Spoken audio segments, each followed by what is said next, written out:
What can an 8-year-old teach us about how to adventure more days?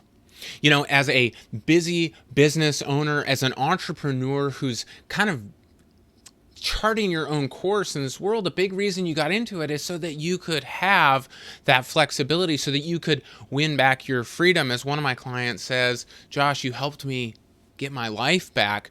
Well, it's because when we structure our business around who we are at our core, well, it allows us to be more present at home.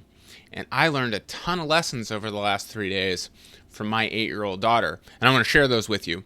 Hey, my name is Josh Freeberg, and I work with, those great adventuresome entrepreneurs, small business owners who love to have fun and are looking to have great, profitable businesses and adventuresome lives. So, what did I learn this weekend?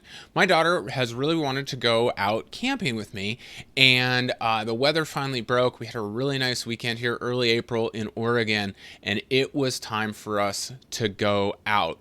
And I learned so much by observing her and by following her rhythms of adventure that it reminded me there's great ways for us, as even in our busy lives, even with our businesses that can be so demanding, we can learn to bring adventure to them.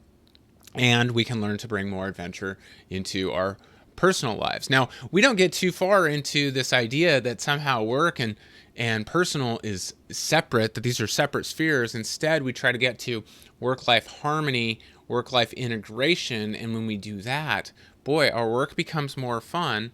And we still need to have healthy boundaries in the midst of that, but it allows us also to work with the type of people who respect and appreciate that, hey, I'm taking my kids camping this weekend.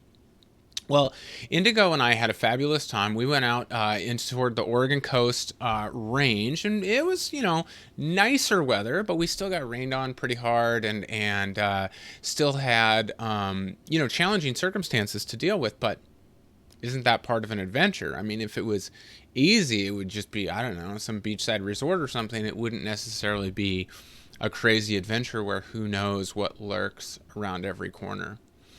The first and most important lesson that I learned from Indigo this weekend is adventure focuses on possibilities. It focuses on possibilities. I really learned a lot about that recently from this book, Atomic Habits by James Clear. And one of the things that James Clear says in this book that's so fascinating is that when it comes to the human brain, when it comes to our physiology, we actually get as much from the experience of anticipating something as we do from actually achieving it.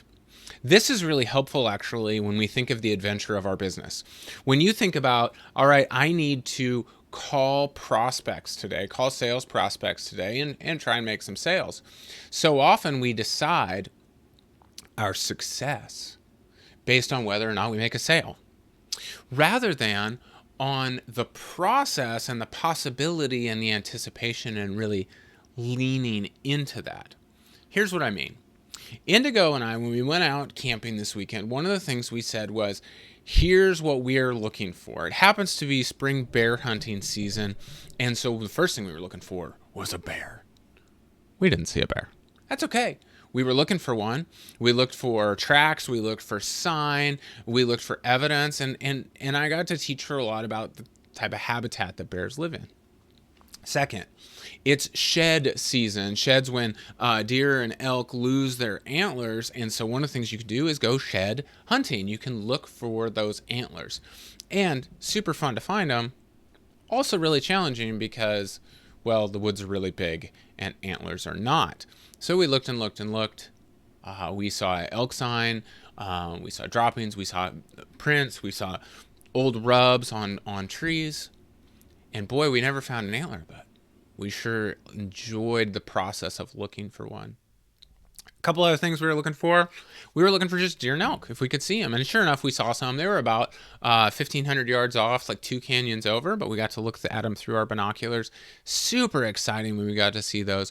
And we wanted to fish. And we went to a stocked pond, stocked by the Fish and Wildlife Department, and we caught fish. It was a blast. It was a blast, you guys. We had so much fun catching those fish. When you think about your business, right, one of the ways that you can bring some adventure to it is get a little bit less focused on the outcome. Now, don't get me wrong here. You need results in your business in order to stay active, in order to stay profitable. But if we spend all our time focused on the next sale, the next sale, the next sale, we miss out on the process. And it's really important that we learn to fall in love with the possibility. This next call could be the one. And even if it's not a bear or an antler, it might be a fish, or it might be seeing an elk in the distance. It might not be a sale, but it might be a relationship. It might be an introduction. Also, when you're designing your day-to-day adventures, your adventures week in, week out, month in, month out, listen, they don't all have to be solo sailing around the globe, right? It doesn't all have to be going to Tahiti or the North Pole. You know, you can have an adventure in your local park. You can have an adventure on your walk during lunch. And so that brings me to the next thing that I really learned from Indigo this weekend. It was awesome. We went on some crazy hard hikes. I mean, big climbs and over trees and through bushes and craziness. And yet the most fun she had was in exploring right around our campsite. Never went more than 50 or 100 yards. But what was so exciting for her is she got to do it. She got to do it on her own. So she wasn't following me. Sometimes she would lead on our hikes and I would follow her, but boy, it didn't have quite that same zest, that same excitement that she had by getting to go off all by herself.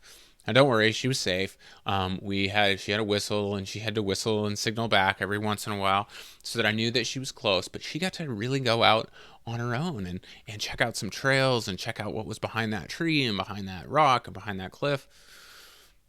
Go and explore, right? And enjoy the freedom that you have as a small business owner, as an entrepreneur, of exploring. If there's a new area of your business you'd like to try out, go for it. Pick something, give it your all, take a look, see where it goes. It might go nowhere. It might go somewhere really cool and really interesting. So we can explore new areas of our business. That's the beauty of being an adventuresome entrepreneur. That's the beauty of being a fun business owner, is that you can design it however you'd like. And if there's something you'd like to try, give it a try. Give it a try. It's your business. And if it fails, hey, no big deal, right? We're going to take smart, calculated risks. You're not going to bet the whole farm or the family savings on it, but you can take small, calculated risks and try some new things. Get out and explore. And here's the last thing that was so amazing to me. Now, we did some cool stuff. We saw some cool stuff. We had some hard hikes, and I had some personal highlights from the trip. But I got to tell you what her highlight from the trip was. And it was this: putting up a tent all by herself. You might think, Josh, that's not a big deal. Yeah, guess what? It is for an 8-year-old. Why? Because it's a new skill. New skills are fascinating and fun and adventuresome. And there's something that we as adults don't often do. You see, you're probably pretty good at what you do. At the things you do, you are really competent. And it doesn't feel good to be incompetent in something. It doesn't feel good to suck, right? You try something and you're no good at it. Well, guess what? You're brand new. You've never done it before. Of course you're no good at it. Do it again. Do it again. Because new skills are so fun when you accomplish them. Go ahead. Tell your kids you did something cool and new. Try something new in your business. There's a new skill that requires you to learn a technology you've never learned before. Go get on YouTube and learn it. Get a book. Go to the library, whatever you need to do. Hire a coach, go to a class. When we learn new skills, it sharpens our brains. It makes us more competent and more confident, right? And I saw that over and over again this weekend. Boy, the lessons that you can learn from an 8-year-old. You want more adventure in your business, more adventure in your life? Think possibilities. Think anticipation. Learn how to explore new areas in small and big ways. And don't forget new skills and the joy that comes in learning new skills. These are 3 big lessons that I learned from an 8-year-old. If you need help bringing more adventure into your business, aligning your business more to who you are as a person, I'd love for you to reach out. You can reach me on my website, theabundantagent.com, or give me a call, shoot me a text. I love talking with small business owners and helping them grow their businesses and be more alive as they do it.